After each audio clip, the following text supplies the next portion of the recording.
할렐루야. 네, 참 귀한 교회에서 말씀 전하게 돼서 너무 감사합니다. 왔을 때 우리 찬양팀이 찬양 참 은혜롭게 잘해서 너무 좋고, 내가 요즘에 들은 찬양 중에서 여성 보컬은 여기가 제일 잘하는 것 같아요. 물론 인도 하시는 분도 너무 잘하시는데 되게 인도하시는 분은 아무데나 다 잘해요. 근데 여성 보컬 참 잘해서 부럽다. 우리 교회는 여자들이 끝내주게 노래를 못 불러요. 그리고 또 교사들이 이렇게 많이 꾸준히 참석하셔서, 대개 교사쌤이나 교사 헌신 예배 이런 거 하면은 교사들은 안 오고 막 안 와도 되는 권사님들이 와서 기도하고 되게 그러는데, 보니까 한 분도 집에 안 가시고 다 참석하신 것 같아요. 그래서 보통 이렇게 오후에 교사 헌신 예배 합니다. 그러면 뭐 100명 모이면 20명 교사, 80명은 주로 어르신 막 이런데, 오늘 거의 절반 정도 이렇게 선생님들이시고 참 너무 귀하고 참 잘 오셨습니다. 감사합니다. 오늘도 인도하시는 우리 인도자 형제는 우리 교회 찬양 인도자 형제하고 막 거의 비슷한 것 같아요. 또래도 좀 비슷한 것 같고, 스타일도 비슷하고, 노래도 둘 다 잘하고. 약간 근데 우리 교회 형제는 너무 뜨겁거든요. 불인데 이분은 물이라, 그쵸? 막 확 하면서 막 신나게 찬양하겠습니다. 이렇게 뭐 신이 안 나는데 그래도 또 막 신이 나네. 예, 이게 놀라운 것 같아요. 우리 집사님하고 둘이 붙여놓고 같이 한번 찬양시키고 싶다. 그럼 서로 불 붙이고 끄고 끓이고 하면서 아주 잘할 것 같아요. 공통점이 있는데 둘 다 약간 예스러워. 요새는 그 찬양 인도할 때 멘트를 안 한답니다. 요새는 요새 스타일이에요. 특히 일어서 있을 때는 더 안 한답니다. 서 있을 때 멘트 하면 막 앉고 싶고 집에 가고 싶고 빚 받을 거 생각나고 그래가지고, 앉았을 땐 모르는데 서 있을 땐 특히 더 안 한답니다. 뭐 참고하시고. 예. 뭔가 공감이 오는 거예요, 그죠? 지금 오늘 은혜 다 받았으니까 그냥 가도 돼, 이거는. 그렇죠. 또 이름도 오류동 남부교회. 예. 구로에 있지만 우리 오류동이다, 이런 분명히 확실히 하게. 예. 저희도 지역 이름이에요, 장지교회. 그래서 오류동이 난 것 같아요. 약간 오류가 있긴 한데 그래도 장지보단 낫지 않아요? 나 홈페이지 도메인 하려고 장지 검색했다가 막 관파입니다, 몇 자리라 난리 났어요. 너무 힘들었어요. 인생에 한 번은 장지에 옵니다. 제가 기다리고 있으니까. 예. 그래서 처음에 교회 갔더니 이제 14년 됐거든요. 성도 유력한 몇 분이 오더니 목사님 환영한다고 그러더니, 목사님 부탁이 있습니다. 네. 아마 성도들이 교회 이름 바꾸자고 할지 모릅니다. 네, 절대로 바꾸면 안 됩니다. 이 장지 문정동 지역의 첫 교회로서, 그럼 장지 문정이라고 하든지 문정장지라 하거나, 제가 지금 그쪽에 첫 교회래요, 그 동네로서. 우리 전통에 있는 교회고, 그래봐야 몇 년 안 됐어요. 거기가 워낙 사람 살 데가 못 되는 데라서 몇 년 안 돼도 첫 교회예요. 그래서 바꾸면 안 됩니다. 그러라고. 내가 교회 이름 바꾸러 간 사람 아니겠어요? 아니니까. 저는 사람 이름에 대해서는 별로 관심이 없습니다. 다니엘의 이름을 정확히 알 수는 없지만, 엘이라는 것에서 여호와 하나님과 연관된 이름이라고 추측하는데, 그 벨드사살이라고, 벨드사살의 이름 뜻도 잘 몰라요, 아람어를. 그런데 벨신과 관계 있지 않을까, 이렇게 또 추측합니다. 그러니까 하나님 여호와의 이름을 우상 이름으로 바꾼 거예요. 우리로 얘기하면 하나님께 영광 돌리라고 찬송이라고 졌는데, 어느 날 목탁이라고 이름을 바꾸면 기분이 나쁘지 않겠어요? 근데 다니엘이 그런 거는 부르거나 말거나 신경을 안 쓰지만, 본질에 관한 거, 우상 제물을 먹어라 하는 것에서는 목숨을 걸지 않습니까? 우리가 본질이 중요하지, 이름으로 우리가 물론 좋은 이름이면 좋지만 또 이름 바꾼다고 좋은 사람이 되진 않더라고요. 우리 교회도 몇 명 바꿨는데 권사 취소시키려다 말았어요, 내가. 무슨 예수 믿는 사람들이 이름 바꾸고 그래요. 이름도 더 답답한 건 옛날 이름이 더 좋아, 솔직히. 옛날 이름이 좋아요. 돈 주고 바꿨다 했는데 말도 안 되는 짓이에요, 정말. 아유, 답답해. 그러면 이름엔 관심 없어요. 그냥 그러라고. 그러고 났는데 정말 3일 뒤에 어떤 분들이 오더니 이름 바꿔야 된다고 막 열변을 토해. 이게 뭐냐. 그러면서 뭘 보여주는데, 제 전임 목사님이 교패를 만드시, 교패 아시죠? 문에 붙이는 거. 이분이 십자가의 영성이 있어요. 그래서 장지교회 앞에 십자가를 딱. 이분이 또 유니크한 분이라 올 블랙으로. 바탕은 하얀데 까만색 테두리도 둘렀어요. 그래서 이거 안 떼면 교회 옮기겠다 막 난리예요. 이게 뭐냐, 이게. 제가 봐도 무섭게 생겼더라고요. 그러면서 근처에 있는 장지중학교, 장지초등학교, 장지고등학교가 다 이름을 바꿨어요. 학부모들이 다 바꿨. 그 교회 이름도 바꿔야 된다 맞춰서. 그리고 고민스러운 겁니다. 이거 어떡하나. 기도해야죠. 기도하다가 이제 옛날 교회는 이름 가지고 그냥 진즉에 바꿔놓든지 나오기 전에 고민스러워가지고 그런데 이제 전입신고하고 하려고 동사무소 갔는데 그 브로셔가 하나 딱 꽂혀있어요. 하나님이 주신 은혜 같아요. 그 브로셔가 지금도 안 보여요. 그때만 보였어요. 아마 제가 거의 끝물이었던 것 같아요. 장지동 동 이름에 대해서 전입 오신 분들의 컴플레인이 하도 많으니까 동사무소에서 그걸 해놓은 거죠.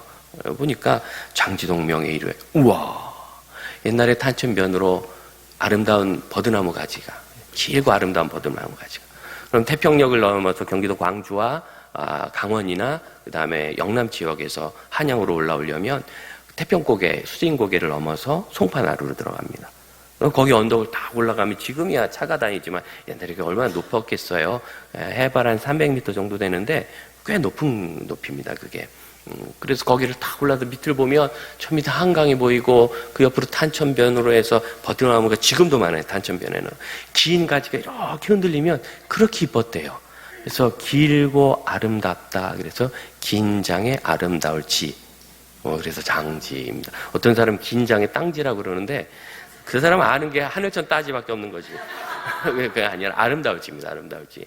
그래서 길고 아름다운 버드나무 가지다. 은혜가 얼마나 되는지. 그래서 제가 그 지자를 찾아봤어요. 아름다울 지자가 있나. 뜻지랍니다. 원래. 뜻지인데 이게 일반적으로 우리가 아는 뜻지가 아니라 임금님의 교지에만 쓰는 글자예요.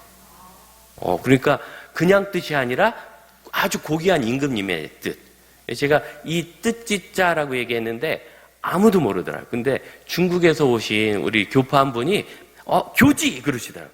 중국에서 오신 분들은 늘 한자를 쓰시니까 알지만 한국 사람들은 몰라요. 저도 처음 봤고 이게 사람 입 위에 숟가락 얹어놓은 글자입니다. 사람 입 위에 숟가락 얹어놔서 1차적인 뜻은 먹일지인데 이 뜻은 사라졌어요. 먹일지. 그리고 2차적인 뜻이 아름다울지. 우리 조상들 멋지지 않습니까? 뭐가 아름다워요? 사람들에게 먹이는 게 아름다워. 삶의 뜻지. 임금님의 뜻은 사람을 먹이는 거예요. 어쩌면 이렇게 복음서에 예수는 나는 세상의 떡이라고 똑같아요? 그렇죠? 그래서 제가 너무 은혜를 받아서 절대 못 바꾼다 생각하고 그 앞에다가 아름다운 가지 장지게 이렇게 풀어서 넣었더니 양쪽 다 만족했어요. 갑자기 오류동도 풀어보세요. 이 오류가 그 오류가 아닐 거라. 나중에 푸세요. 네이버 찾아보면 틀린 게 많습니다. 틀린 게 많고 그 지역을 정확히 아는 분들이 유래를 하시더라고요. 근데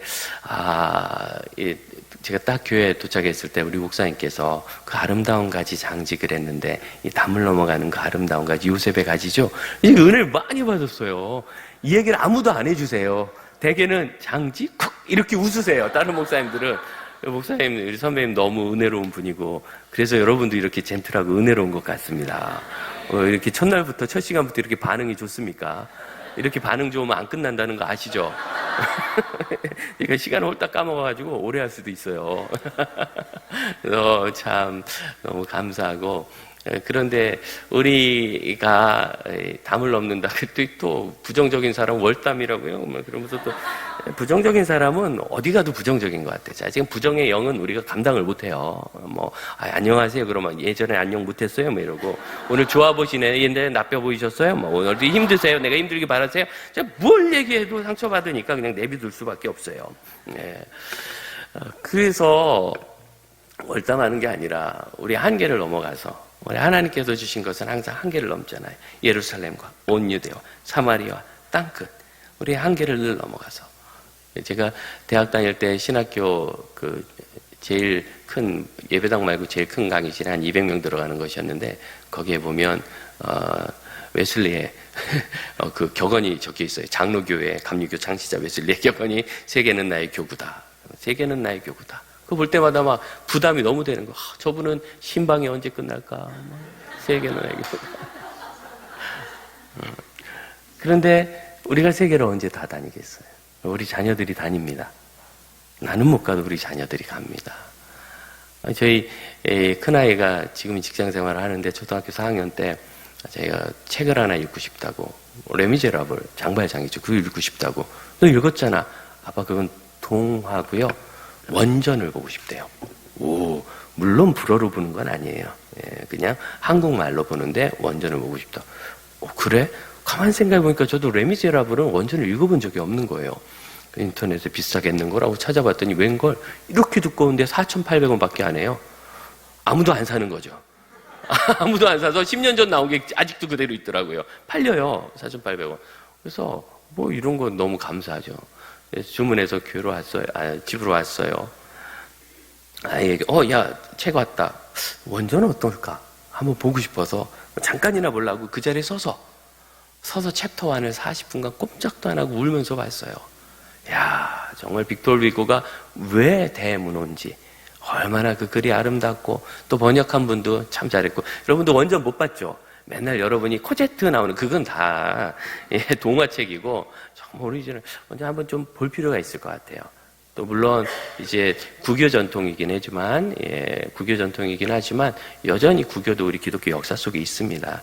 그래서 선대 정말 진실하고 경건한 신앙 모습을 엿볼 수 있고 참 믿음의 글이에요. 참 좋은데, 선생님 이거 질 거죠?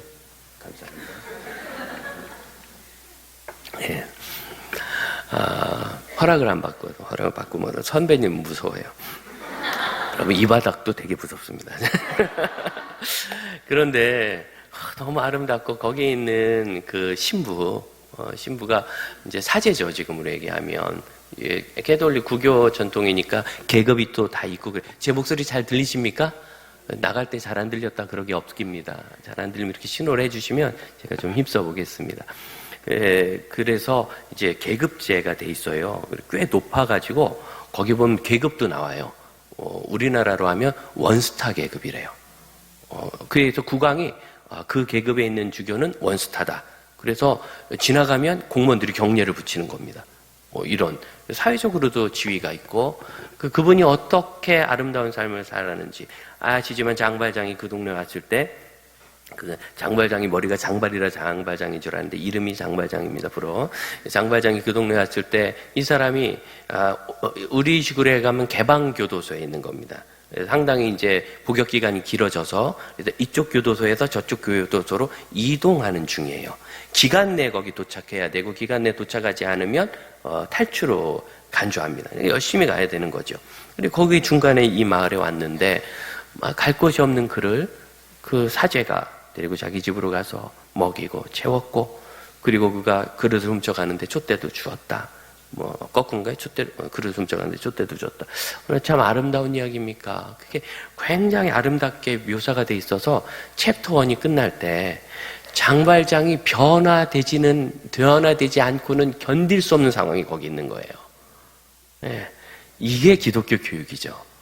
기독교 교육은 잔소리에서 변화시키는 것이 아니고 그가 느끼고 깨닫고 감동받아서 그렇게 되는 것입니다. 사실 이 자리에 계신 많은 우리 믿음의 형제 자매들 어려서 주일학교 다녔다면 주일학교 선생님이 나한테 한 말이 기억납니까? 몇 개 기억났죠. 거의 기억나지 않아요. 하지만 그분이 보여준 삶과 헌신과 그리고 게으름도 다 기억나요. 전 시골에서 다녔는데 성도가 한 400명 됐지만 어른들이 출석교인이 시골이라서, 그리고 1980년대만 해도 우리나라 교회가 교육부서 교육전도사님 이렇게 모시고 그렇게 안 했어요. 그럼 90년대 이후의 문화예요. 그때 그냥 교회학교에서 집사님들, 장로님들이 돌아가면서 어린이 설교하고 이렇게 해서 지났고, 청소년들도 그냥 자기들끼리 이렇게 따로 모임처럼 모였다가 주일날 어른 예배 같이 드렸지 청소년 예배 따로 없고 토요일날 약간 부서 예배를 하지만 어떤 교제 모임처럼 이렇게 모였습니다. 그렇죠? 예, 그러던 시대입니다.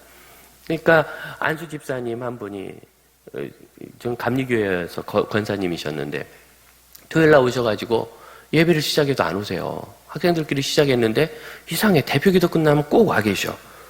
하늘로부터 임하시는 분처럼 그때 와 계시다가, 그리고 이제 공과책을 읽어주시고, 공과책을 읽는 게 설교잖아요. 그렇게 쭉 하시고 다 같이 이제 기도하고 이제 헌금하고 주기도문 하고 눈 떠보면 안 계셔. 하늘로 가신 거죠. 이건 저는 기억이 나요. 그분 얼굴도 기억이 나요. 그분이 공과책을 읽을 때 하신 말은 하나도 기억 안 나요. 그거 읽었는데 기억나겠어요. 우리가 우리 자녀들, 우리 다음 세대들과 나눈 삶은 그들의 삶에 새겨지지만 우리가 한 이야기는 귀가 둘이잖아요. 이렇게 돌아서 이렇게 나가. 얼마나 좋은 구조인지 몰라요. 이렇게 돌아서 이렇게 나가고. 여러분도 오늘 이렇게 설교하면 잘 듣지만 다 까먹어요. 얼마나 고마운지. 그러니까 또 할 수 있는 거지. 다 기억하면 우리가 1년이면 끝나죠. 예. 그렇지만 우리가 그 속에서 그 말씀을 내 마음에 감동을 받고 결단이 서고 실천했고 나눴던 일은 계속 남는 거죠. 장발장이 변화된 게 촛대 줬기 때문이에요. 집에서 먹여줬기 때문이에요. 그건 맞긴 맞는데 그게 그 정도로 말할 수 없는 그 빅토르 위고의 장치가 쭉 있는데 그게 그 당시에 있었던 유명하고 헌신적인 신부를 모델로 쓴 겁니다. 그러니까 사실 기반인 거예요. 그 부분만큼은. 그러니까 얼마나 또 감동이 되는지. 그래서 40분을 꼼짝 못하고 챕터 1을 다 읽고 눈물이 나고 제 가슴이 절절 끓는 거예요. 만약 우리 동네에 장발장이 여기 온다면 내가 그 사람 우리 집으로 데려갈 수 있을까? 우리 방이 3개긴 한데 제가 쓰고 제 아이들이 하나씩 쓰고 있었어요.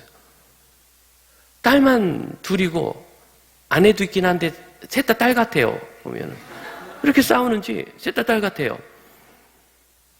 과연 거기 제가 외부 남자를 그 무서운 사람을 데려올 수 있을까? 저 혼자 산다면 데려올 수 있을 것 같아요. 저 혼자 산다면. 어차피 딴 방에서 재울 거니까. 그런데 아내들이 있는 가운데서는 그러면서 저는 우리 개혁교회에 사역자가 교회 결혼을 하고 가정을 건강히 세우려고 애쓰는 것이 성경적이고 옳다고 믿습니다. 그래서 적어도 그렇게 헌신하는 데는 어느 정도 장애라고는 못하겠지만 뭔가 어느 정도 탐과 치안이 되는 건 틀림이 없어요. 하나님, 이럴 거면 저도 결혼시키지 마시죠. 우리 교단 헌법에 가정의 남편이고 아버지여야 된다는 이것도 빼시죠. 제가 이런 거 못하잖아요. 너무 괴로울 때 갑자기 하나님께서 제 마음에 말씀하시는 것 같았어요. 말씀을 진짜 하셨는지 모르겠어요. 그런데 너무 성령님 이렇게 말씀하셨습니다. 이런 표현 별로 안 좋은 것 같아요. 오늘의 교회에서 큐티 사역을 오래 하신 분, 이걸 한국교회 퍼뜨리는 교회가 오늘의 교회거든요. 말 많이 하신 목사님께서 오늘의 교회 큐티 세미나 할 때 그러더라고요. 하나님 말씀하셨습니다. 이런 거 좀 안 좋은 것 같다고.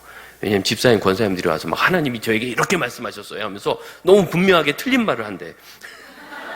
그래서 집사님 그건 좀 아니고 이렇습니다. 그러면은 안 먹히는 거예요. 왜? 너무 높은 분한테 들었잖아요, 이분이. 그러니까 목사님이 균형 있게 잡아주려고 해도 해결이 안 돼요. 우리 교단 표현이 좋은 것 같아요. 그런 감동을 받았어요. 이거 좋죠? 어떤 분은 너무 또 객관적이어서 왠지 그런 느낌이었어요. 이렇게 얘기해. 그건 좀 약간 그렇잖아요. 느낌이었어요. 이거보다는 성령께서 저에게 그런 감동을 주셨어요. 이게 좋은 것 같아요. 감동은 내가 받는 거니까 좀 틀려도 돼요. 그냥 말씀이라고 하세요. 그리고 원하면. 예. 그래서 감동을 받았어요. 하나님이 말씀하셨어요. 또 그런 느낌이에요. 그런 확신이 들었어요. 왠지 그런 걸 깨달았어요. 도전을 받았어요. 사실은 다 상통하는 말이고, 예, 말씀을 하신다 그래서 귀에다 대고 막 이야기를 하는 건 아니라고 예수전도단에서 하나님의 음성을 듣는 법을 강의하는 유명한 강사가 그렇게 이야기했습니다. 그게 아니라 오히려 우리 마음에 던지시는, 하나님이 던지시는 그런 도전과 같은 거죠. 어쨌든 제 마음에 그런 감동이 있는 거예요. 아들아, 너 땅끝까지 가야지? 보내주시면요. 내가 언제 땅끝을 가요? 동네 바깥 벗어나기도 어려운데. 너는 못 가도 네 딸이 갈 거고, 네 딸의 자녀가 또 갈 거고, 그 딸의 자녀의 자녀가 갈 거다. 그래서 믿음의 경건한 가정이 다음 세대를 낳고 믿음 안에서 키우는 게 그렇게 중요하다. 이거구나. 예, 제가 아무 가정과 후대 없이 저 혼자 막 사역하면 그만큼 하고 끝나겠지만 그 에너지를 조금만 떼고 조금만 절제해서 다음 세대를 잘 양육하면 이 아이는 제가 한 것보다 더 놀라운 일을 할 거예요. 지금 봐도 저보다 믿음도 좋고, 저희 아이가 저보다 믿음 좋아요. 목사 집에서 살면 하도 어려운 일이 많아서 믿음이 좋아질 수밖에 없어요. 저보다 실력도 좋고 뭐 대학도 좋은 데 다녔고 저는 늘 기도 제목이 그겁니다. 제가 다닌 것보다 조금만 좋은 데 가면 됐는데 딱 응답받았어요. 영어는 되게 잘해요. 영어는 어려서부터 영어를 좋아해가지고 부럽죠. 우리 애가 영어를 좋아해요. 할렐루야. 좋아해요. 뭐 이런 거. 그래서 저보다 모든 면이 낫고 더 주님을 잘 섬기겠어요. 얼마나 감사한지. 우리는 우리 다음 세대를 통하여 우리의 삶이 한계를 넘어가는 것뿐만 아니라 시대를 넘어가는 것까지 경험하게 될 것입니다. 지금 21세기는 세계 선교적으로 굉장히 중요한 때예요. 전 세계에 의미 있게 부흥하는 교회는 한국교회밖에 없어요. 한국교회 부흥이 끝난 줄 아는데 아니요. 성숙해가고 있고 제자화되고 있고 단단해지고 있어요. 그래서 세계적으로 유력한 선교단체에 세계 총재와 세계 대표, 세계 이사장이 한국 출신으로 다 교체되기 시작하고 있어요. 전 세계적으로 부흥하는 교회 95%는 오순절적인 곳에 있습니다. 아프리카, 남미 이쪽에 많아요. 동남아에도 많고. 그런데 문제는 이 나라들은 경제가 같이 성장해 가지 않아요. 그러니까 아프리카 교회는 부흥해도 한국 교회 원조가 필요해요. 전 세계에서 부흥하면서 오히려 원조를 할 수 있는 그런 나라는 현재 한국밖에 없고 당연히 학력 놓고 그다음에 굉장히 신앙 수준이 깊어지고 그리고 세계적인 안목을 가지고 있고 하나님의 한류까지 주셔서 이제는 해외 가가지고 옛날처럼 굿모닝 할 필요 없고 안녕하세요 그럼 안녕하세요가 나와요. 오늘 저희 교회도 중국에서 일본 유학 가가지고 거기서 공부하는 젊은 형제들 7명 중국에서 일본으로 가서 사역하시는 선교사님이 그 교회에서 전도해가지고 한국에 오셨다 들리셨어요. 그래서 예배 전에 잠깐 인사하는데 만나서 반갑다고 제가 안 되는 중국말로 했더니 안녕하세요 하는데 한국 사람 같아요. 안녕하세요. 얼마나 발음이 좋은지 이 친구가 얼마나 안녕하세요 하고 싶었겠어요. 한국 드라마 보면서. 근데 이제 드디어 네이티브 스피커를 만났지 않습니까? 저를 만나서 안녕하세요. 발음 너무 좋다 그랬더니 이 말을 알아듣고 고맙습니다. 우와. 여러분 이런 시대가 됐어요. 한국말을 쓰는 것만으로도 인기 있는 시대. 또한 여러 가지 면으로 잘 준비되어 있어서 예를 들어서 세계적으로 제일 큰 선교단체는 여러분 잘 모르시지만 사실은 어린이 전도협회입니다. 전 세계 230개국의 선교사를 보내고 있고 미국에 있는 어린이 전도협회의 미 국제본부는 웬만한 대학 캠퍼스보다 큽니다. 어마어마해요. 거기서 풀타임으로 근무하는 사람만 수백 명이에요. 웬만한 대학 교직원보다 많은 거죠. 그런 대단한 단체인데 재작년에 국제대표가 한국 사람으로 바뀌었습니다. 미국에서요, 화이트 앵글리칸, 그러니까 미국 백인의 탁월한 분, 코카콜라급 되는 회사의 부회장 하신 분이 50대 후반에 조기 은퇴하시고 거기 국제대표로 들어가셨어요. 그 정도로 영향력 있고 운영을 잘하는 곳인데 최근까지 길게 대표하신 분이 사임하시면서 국제이사회가 한국 출신의 선교사를 지목했어요. 그래서 한국 대표님이 미국으로 가셨어요. 그래서 국제대표가 된 거예요. 세계에서 제일 큰 선교단체입니다. 그뿐만이 아닙니다. 이분이 작년에 와서 목사님 좀 만나기 원해요. 만났더니 얘기하는 게 목사님 이게 웬일인가 했더니 가보니까 곳곳에서 한국 대표들을 지금 계속 찾고 있어요. 우리가 우리 다음 세대를 양육해서 전 세계 선교단체의 21세기를 책임져야 될 시대가 오는 겁니다. 그 다음은 또 21세기 하반기와 22세기는 어떻게 될지 모르지만 현 세대 앞으로 30년은 한국교회가 최소한 책임을 져야 되는 시대가 왔고 우리가 성실하고 진실하게 지금처럼 복음 안에서 이 사명을 감당하면 우리 세대가 다음 세대로 갈수록 더 위대한 믿음의 세대가 되고 우리 동남부교회에서 양육한 우리 선생님들이 양육하고 우리 당회와 우리 권사님, 집사님, 우리 성도들이 양육한 아이들이 그 위대한 역할을 감당할 줄로 믿습니다. 이것이 꿈입니다. 꿈. 저는 이 말씀을 굉장히 좋아합니다. 요엘서 2장 28절에 있는 예언을 베드로가 오순절 성령 강림 사건에 맞춰서 설교하는데 28절만 있는 게 아니고요. 32절까지 그 전체를 가지고 베드로가 설교하고 누구든지 주의 이름을 부르는 자는 구원을 얻으리라. 이게 요엘서 2장 32절에 있어요. 이 안에 있는 말씀이 다 그 본문의 설교인데 17절 말세의 내용을 모든 육체에 부어주리니 너의 자녀들은 예언할 것이요 너의 젊은이들은 환상을 보고 너의 노인들은 꿈을 꾸리라 하신 거죠. 늙은이는 꿈을 꾸리라. 번역한 인간을 잡아와야지. 노인 있잖아요. 늙은이가 왜 늙은이? 잡아다가 너는 안 늙냐라고 꼭 얘기를 해줘야 돼요. 이게 무슨 늙다라는 의미가 있어서 그런 건 아닙니다. 이브리 자켄, 요에서 2장 28절 돼 있는데 자켄은 장로도 자켄이고 노인도 자켄입니다. 요셉이 자기가 요셉인 걸 숨기고 형들에게 너희 집에 있는 너희 노인, 너희의 아버지는 잘 계시냐 할 때 자켄이에요. 근데 거기는 늙은이라고 하면 너희 집에 있는 너희 아버지 늙은이 이렇게 안 번역했어요. 그 노인이라고 번역해요. 그런데 왜 요엘서 2장 28절에 똑같은 단어를 늙은이라고 번역해요? 늙다는 단어는 따로 있어요. 세바라 그래서 머리가 하얗게 백발이 되게 나이가 들었다. 그래서 세바이시, 늙은이 이런 단어가 따로 있어요. 구약 성경에. 굳이 노인이라고 번역해도 되는데 그래서 저희 교회는 이 말씀을 노인으로 읽습니다. 왜냐하면 늙은이라고 그러면 두 번 하기도 힘들어요. 그래서 우리의 자녀들은 예언할 것이요. 여러분 예언이 뭡니까?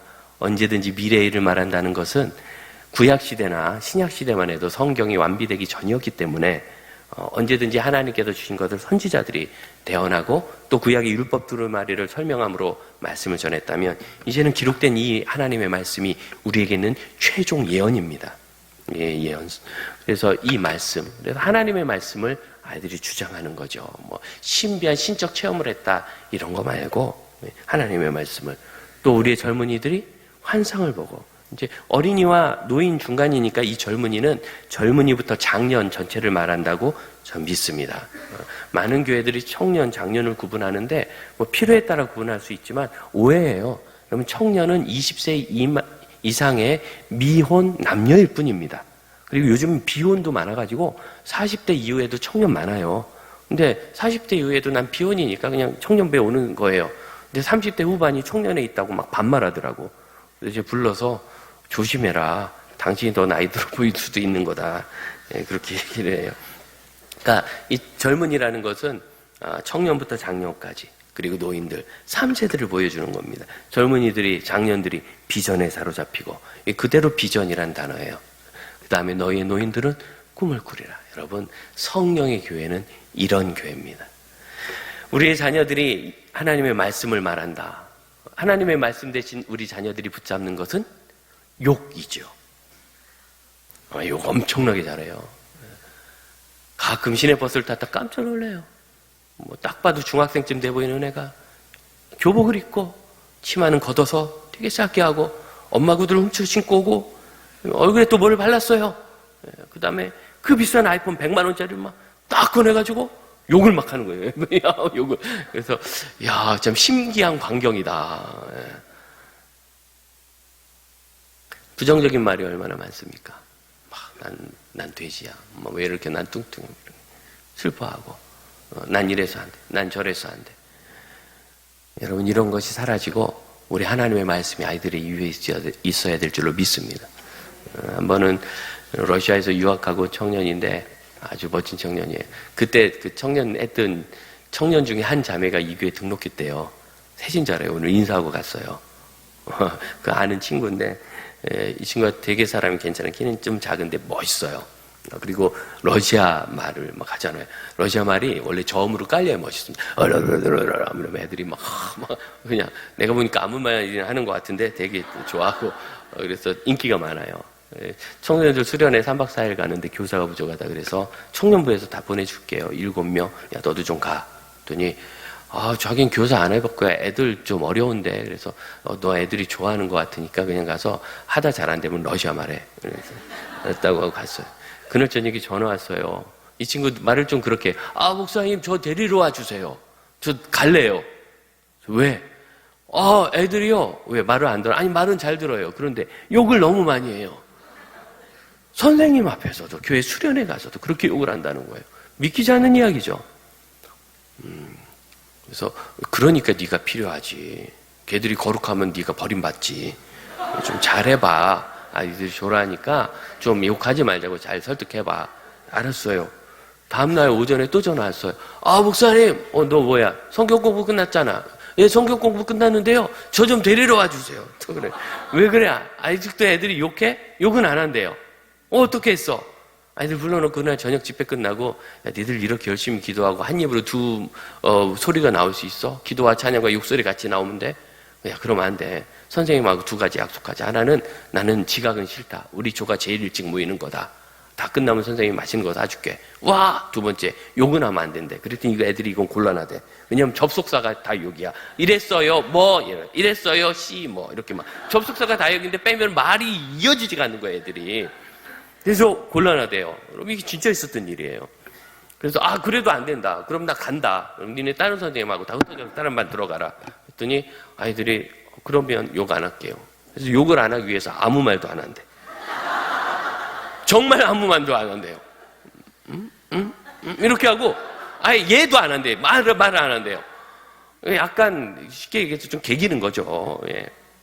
그래서 얼마나 웃긴지. 예. 그래도 너 반을 넘었다. 이걸 어쨌든 안 하자니. 그래도 네가 잘 감동을 시키면 내일 좀 나아질 거야. 그 다음날은 제가 전화했어요. 어때? 그랬더니 지금은 좋대.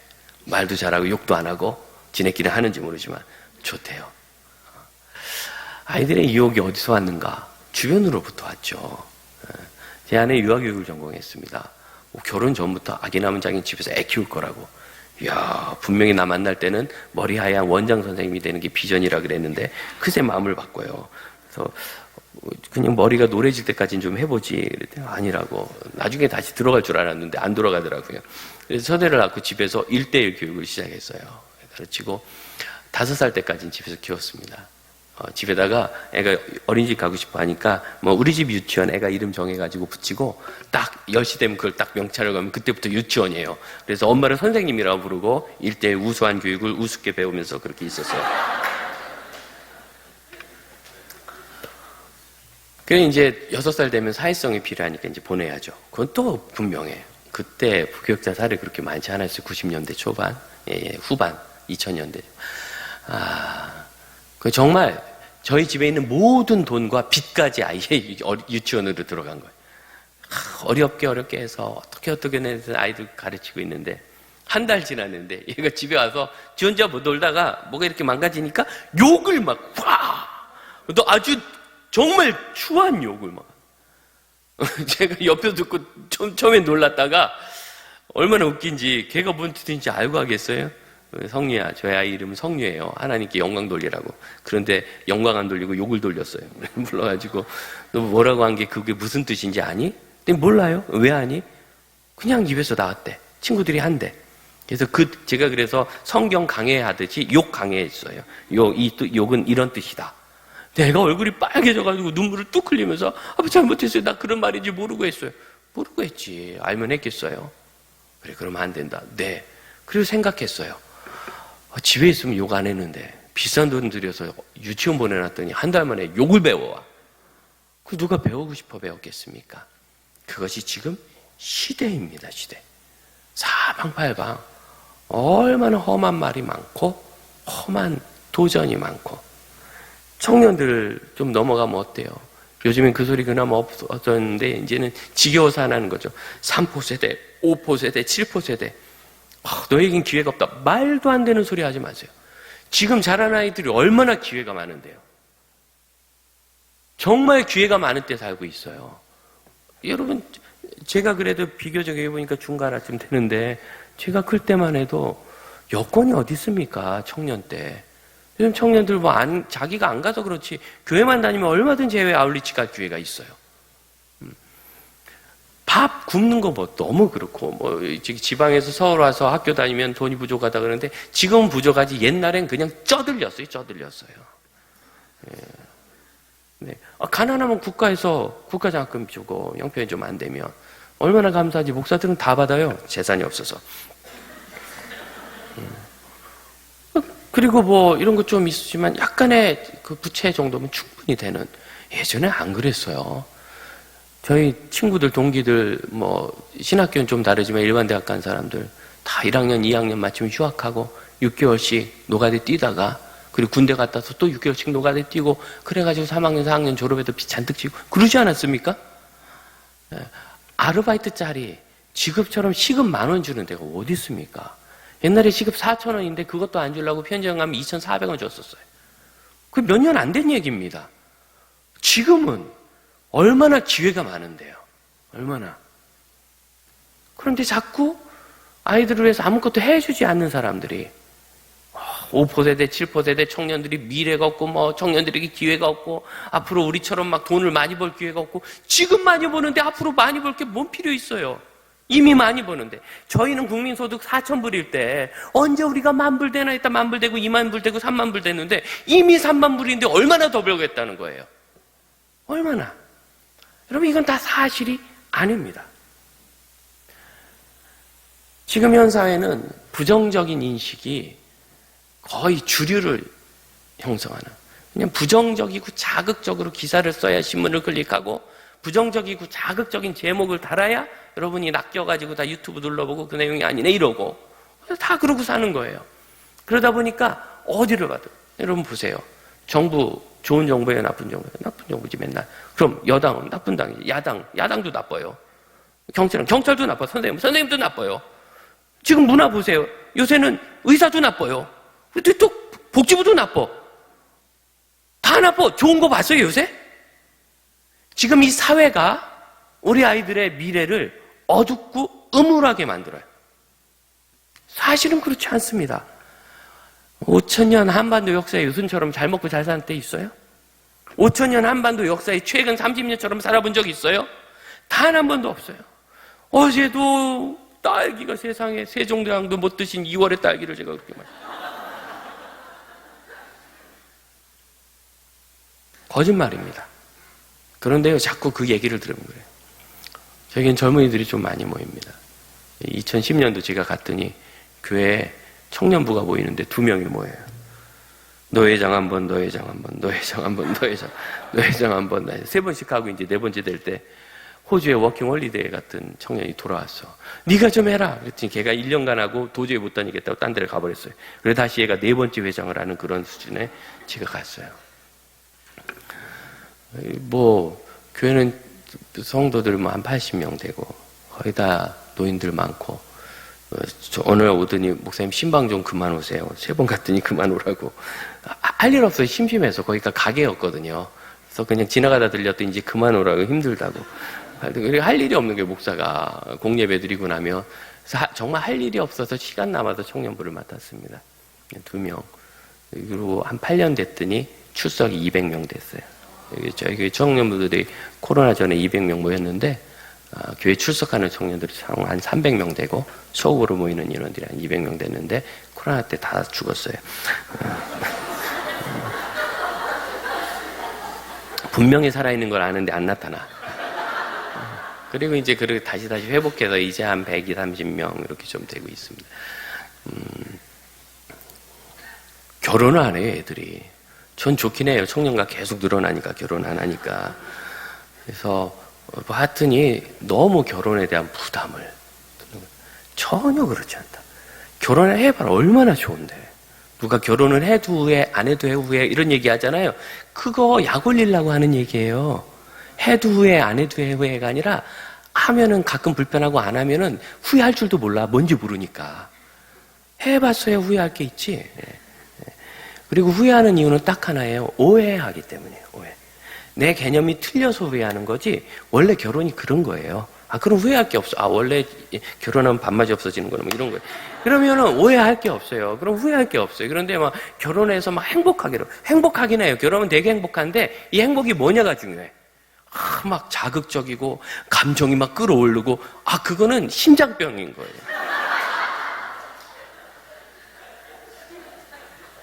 그냥 저희 선배 중에 그런 분이 계세요. 막 아내한테 편지 썼는데 지금도 당신 오는 소리가 들리면 가슴이 두근거려요. 그래서 밑에 심장병 이렇게 심장병인 거예요. 네. 물론 이제 그분은 가슴이 두근거리긴 할 거예요. 잘못한 게 많아가지고 큰일 났. 이렇게 원래 결혼이 그런 게 아니라 여러분 결혼 왜 행복하냐면 편안해서 행복해요. 저도 이렇게 딱 있지만 집에 가도 넥타이 매고 이러고 있을까요? 아니죠. 저도 되게 편하게 입어요. 저희 큰애가 약간 개구지인데 언니 우리 소그룹 언니 집에 가서 모이면 안 돼? 목사 집에 오겠다는 거죠. 그랬더니 우리 애가 응 오면 좋아. 목사님 난닝구도 볼 수 있어. 이렇게 왜? 목사 난닝구를 걸어놓으세요. 여기 어디다 걸어요. 저희 집이니까 가능하지. 뭐 목사님 그렇습니까? 장로님들도 예배당에 막 그럴 수 없잖아요. 성도들 보면 그래도 좀 잘 입고 오시게 되고 근데 집은 정해져요. 목사도 집에 가면 막 불평해요. 아내 김집사님 때문에 힘들다고 막 그러면은 아내가 위로하면서 목사님 그래도 김집사님이 없어지면 김권사님이 온대요. 그러지 말고 집사로 잘 견디세요. 막 또 위로가 되고 서로 또 가끔 사모가 막 투덜거리 막 받아주고 근데 그 투덜거리면 그걸 못 견뎌. 왜 감사하지 않냐고. 감사하다가도 투덜거릴 수 있지 않아요? 오늘 점심도 되게 감사하지만 또 똑같은 걸 주네 이런 마음이 드는 거죠. 감사하지만 그런 생각할 수 있는 거지. 그래야 발전하는 거지 인류가. 그런데 그걸 내보여도 허물이 되지 않고 여러분 가만 생각해 보세요. 우리 집 말고 어디서 그렇게 할 수 있어요? 거기밖에 없어요. 그러니까 애들이 투덜거리면 받아주세요. 아이들은 부모님한테 투덜거리는 재미로 인생 사는 거예요. 왜? 나가면 쩔이거든요. 나가면 삐리리예요. 그래서 집에 나와야 내가 왕자 공주 아니에요. 그러니까 여기서 왕자 공주하고 엄마는 시녀 되는 거고 아빠는 시종 되는 거예요. 왕자 공주니까. 그러고서 이제 나가야 그나마 밖에 나가서 막 시달려도 조금 살 수음이 터지는 거고 조금 있으면 없어져요. 아직 있을 때 그나마 그게 또 좋은 거지. 또 우리 친구들도 부모님이 집에서 막 잔소리하면 그것도 괜찮아. 크면 잔소리 해줄 사람이 없어요. 잔소리 해준다는 게 얼마나 안전한 건지 몰라요. 잔소리가 굉장히 안전한 겁니다. 그래서 철이 들 때가 언제예요? 아내의 잔소리가 그리울 때 이런 때가 철이 들 때죠. 얼마나 안전한지 아는 거예요. 그렇게 해줄 수 있을 때 듣고 그 정도지 그 외에는 특별히 문제가 없는데 여행을 가야 되고 맛집을 가야 되고 무슨 돈을 많이 벌어야 되고 이러기 시작하면 집이 불행한 곳이 되기 시작합니다. 그렇지 않고 있는 모습 그대로 내가 골랐으니까 결혼의 특징이 있지 않습니까? AS는 되지만 교환 환불은 안 돼요. 고치면서 살아요. 서로 고치면서 적당하게 적응하면 안 고쳐져요. 안 고쳐지면 어떻게? 적응하죠. 열심히 고쳤는데 안 고쳐지는 가전제품 있지 않아요? 기사만 오면 잘 되는 거 그거. 그럼 그냥 적당히 적응하고 살아야지. 그게 될 때까지 하면은 여러분 속병 걸립니다. 그냥 그다음은 적응하고 사는 거죠. 나랑 결혼할 때까지 그러고 30년 살아도 안 죽고 살아서 나랑 결혼한 거 보니까 그렇게 살아도 죽는 건 아니야. 다만 내 마음에 안 드는 것 뿐이에요. 그리고 그 집에선 그게 또 괜찮았나 봐. 그럼 우리 집도 그냥 괜찮아지면 되는 거예요. 별거 아닌데 이런 것 갖고 막 겁을 내요. 그래서 아이들에게 그렇지 않다. 그래서 두고 봐라. 우리 교회에서 1년에 10쌍씩 결혼할 거다. 올해 12쌍 결혼합니다. 애도 다 나요. 애도. 애기는 어떻게? 목사님 겁나. 그럼 또 애기 나면 좋은 걸 막 얘기해. 되게 낯서요. 그리고 얼마 전에 한 명이 이제 좀 늦게 결혼한 사람이 애기 낳았는데 소그룹 마친 자매들 소그룹이에요. 다 둘씩 셋씩 낳죠. 여러분 둘 셋 낳는 거 좋아요 안 좋아요? 좋지요. 하나 낳을래요? 둘 낳을래요? 둘이죠 당연히. 그때 하나 낳은 자매가 절대 안 낳는다 생각하다가 약간 이렇게 팔랑귀가 돼가지고 약간 팔랑팔랑. 이게 뭐예요? 성경에 있는 진리. 성경에 있는 진리. 결혼이 불행한 거 아니고 성경은 뭐라 그래요? 혼자 있는 것이 좋지 못하다. 왜 자꾸 성경 얘기를 바꿔요? 왜 자꾸 성경 얘기를 바꿔요? 결혼이 뭐예요? 아내를 내 몸과 같이 사랑하고 남편을 교회가 그리스도께 순종하듯이 복종하는 거예요. 막 복종하란 말 하니까 싫어하는데 싫어할 필요 없어요. 그 남자가 조금 있으면 나 위에 죽을 거예요. 예수님이 그랬잖아요. 좀 있으면 나 위에 죽는다고. 나 위에 죽어줄 건데 그 정도는 해줘도 되잖아요. 잘 키우다가 한 방에 죽여요.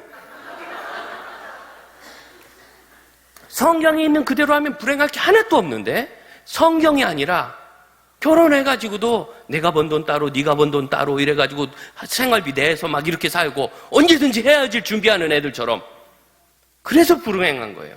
그럼 요즘 아이들은 다 그러고 삽니다. 지금 젊은 부부. 그 무언 짓입니까? 한 몸이 되라 그랬는데 이 연합이라는 단어는 풀로 붙이는 것처럼 쫙 붙는다는 거예요. 떼면 어떻게 돼요? 찢어지는 거예요.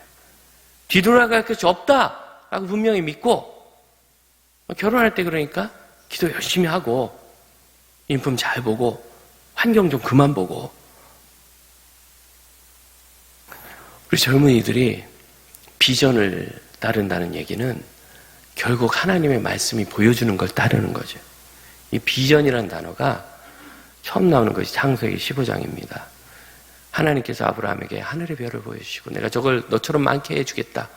그랬더니 아브라함이 그걸 보고 그게 비전이에요. 믿으니 하나님 말씀을 믿는 게 비전이에요. 하나님 말씀 믿고 비전을 따른다. 어떤 청년 아이가 그랬어요. 목사님, 저는 하나님 비전을 보여주시면 제 평생을 주님께 드릴 거예요. 그래서 저한테 뒤통수 맞았죠. 지금이나 좀 드려봐라 이놈아. 지금은 뺀질거리면서 뭘 평생을 드려. 비전을 보면 그쪽으로 꼭 가고 싶은 심리가 뭐냐면 틀리고 싶지 않은 거죠. 명확해져서 그 길로만 가고 싶은 거예요.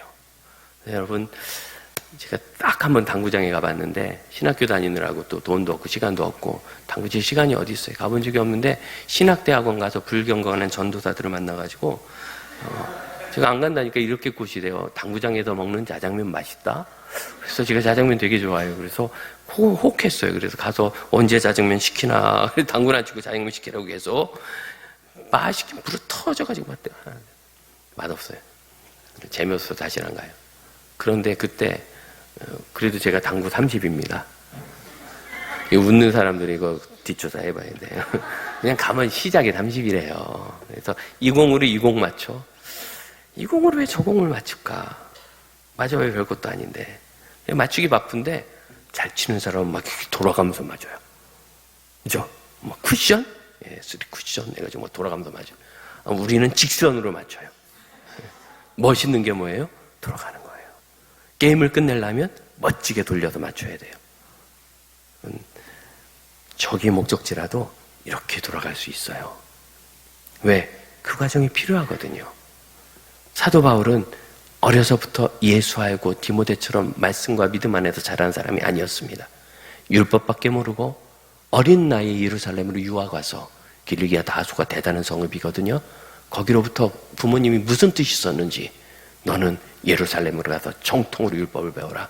최고의 선생님에게 그걸 배웠어요. 한참 돌았죠. 어디까지?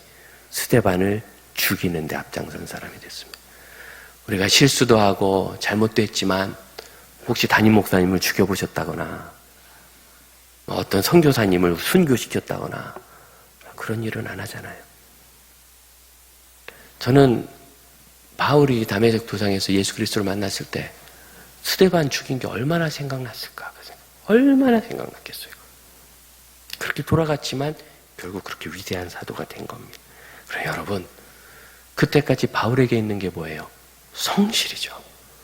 어쨌든 그때는 율법 공부 열심히 하는 게 내 삶이니까 가멜리엘 선생님에게 잘 배우는 게 내 삶이고, 의회 공회 회원이 되는 게 내 삶이고, 일을 열심히 하는 게 내 삶이니까, 그리고 하나님에 대한 진심을 가지고 내 앞에 주어진 것을 최선을 다했을 때 세계를 변화시킨 사도가 된 걸 믿으시기 바라요.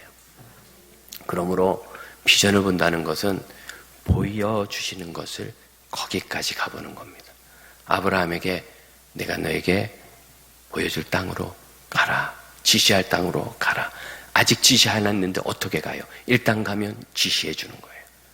제가 송파에서 여기 오는데 한 40km 주위로에 굉장히 잘 뚫려요. 35분 만에 왔어요.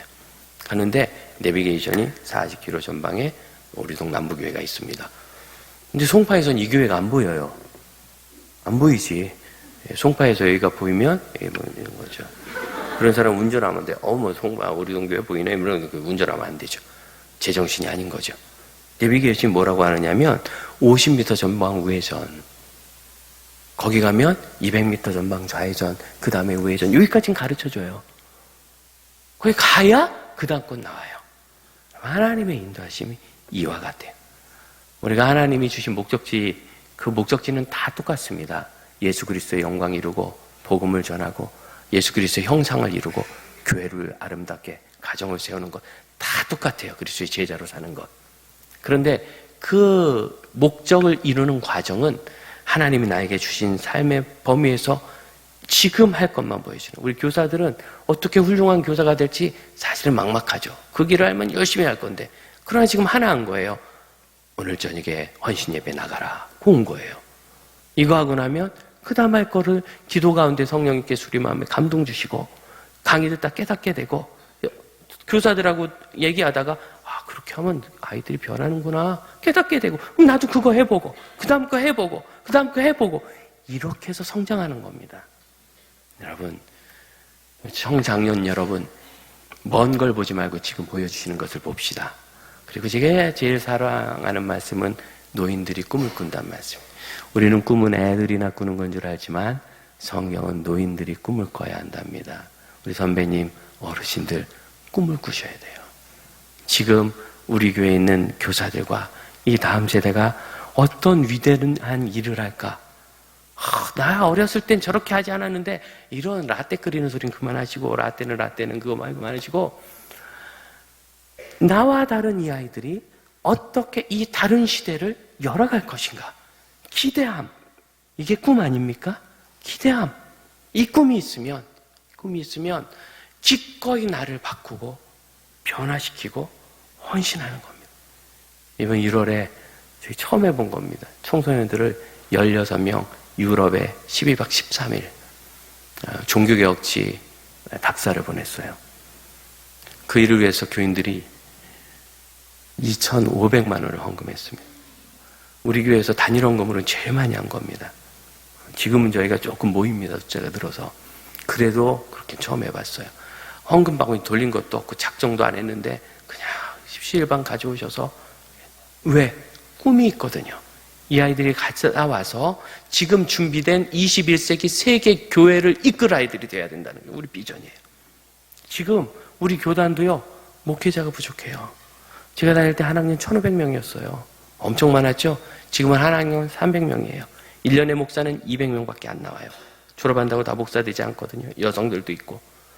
우리 교단이 12,000교회입니다. 1년에 목사 200명 배출한 지 벌써 10년이 됐어요. 한국교회 지금 목사 없어요.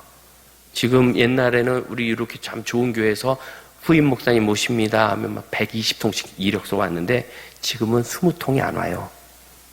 담임 목사를 모셔도. 부교역자는 말도 못해요. 네. 왜? 우리 다음 세대가 하나님 일을 하는데 겁을 내는 거예요. 저희 때 고생 많이 했거든요. 너무 목회자가 많아서. 지금이 찬스인데. 네, 지금이 찬스인데.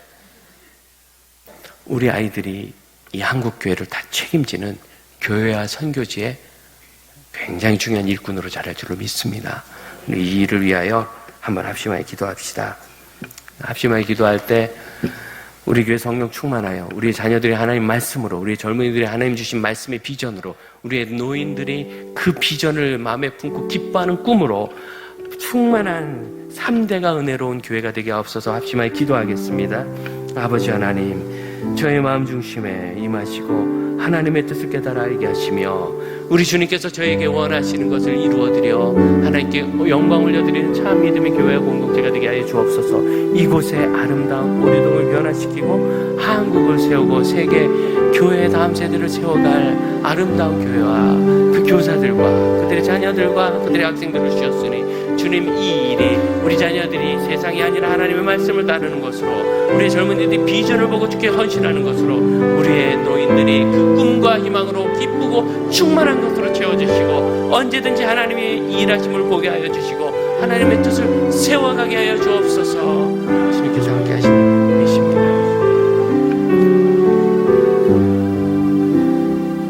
하나님, 저희는 저희 미래를 잘 알지 못합니다. 그러나 주님, 그것 알지 못해도 그때도 하나님 계시며 그때도 하나님이 저희를 책임지시고 인도하시는 아버님이 되신 줄로 믿습니다. 지금 하나님의 자녀가 되고 주의 일을 맡은 일꾼이 된 이때 현재를 하나님 앞에 올려드리며 미래를 꿈꾸고 하나님의 세대를 세우는 멋진 교회와 성도들 되게 하여 주옵소서. 주 예수님의 이름으로 기도하옵나이다. 아멘.